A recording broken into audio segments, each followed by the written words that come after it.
5 डिसेंबर 1956 त्यांच्या आयुष्याचा शेवटचा दिवस. शरीर थकलेलं, पण मनाला अजून एकच काळजी की माझं काम अपूर्ण राहू नये. त्या दिवशी ते सतत 12 तास लिहित होते, बुद्धा अँड धम्मा. डोळ्यात वेदना होती, शरीर साथ देत नव्हतं, तरीही ते लिहित राहिले. कारण त्यांना माहित होतं त्यांच्यानंतर या समाजाला मार्गदर्शन करणारं हेच पुस्तक असेल. संध्याकाळी त्यांनी पेन खाली ठेवला आणि खिडकी उघडली. आकाशाकडे बघत बराच वेळ काहीच न बोलता उभे राहिले. माईसाहेब म्हणतात, त्यांच्या चेहऱ्यावर अशी शांतता होती जी मी कधीच पाहिली नव्हती. कधी कधी माणूस स्वतःच ओळखतो की त्याचा प्रवास आता संपू शकतो. त्या रात्री त्यांनी एकही शब्दाचा त्रास व्यक्त केला नाही. जणू मनात म्हणत होते, मी माझं काम पूर्ण केलंय. पहाट झाली आणि अचानक श्वास जड झाला.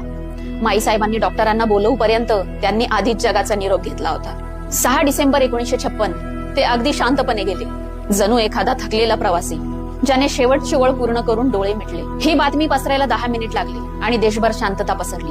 गिरण्या थांबल्या, शाळा थांबल्या, गल्ल्या थांबल्या. लोक फक्त एकच वाक्य म्हणत होते, आपण पुन्हा अनाथ झालो. ज्याने आम्हाला माणूस बनवलं तोच हात सुटला. जेव्हा पार्थिव चैत्यभूमीत आलं, समुद्रही थांबेल इतकी लोकांची गर्दी उसळली. रडणाऱ्या आवाजांची दिशा नव्हती, अश्रू थांबवणारी कोणतीही भाषा नव्हती. इतिहासात असा जनसागर कधीही दिसला नव्हता. त्यांचा देह शांत झाला, पण त्यांचे विचार अजूनही धावतायत. त्यांच्या आवाजाने आजही लाखो लोक उभे राहतात. तो गेला नाही, तो आपल्या श्वासात आहे. महापरिनिर्वाण दिनानिमित्त या महामानवाला विनम्र अभिवादन. या महामानवाचे विचार जगूया, पुढे नेऊया, कारण we are because he was.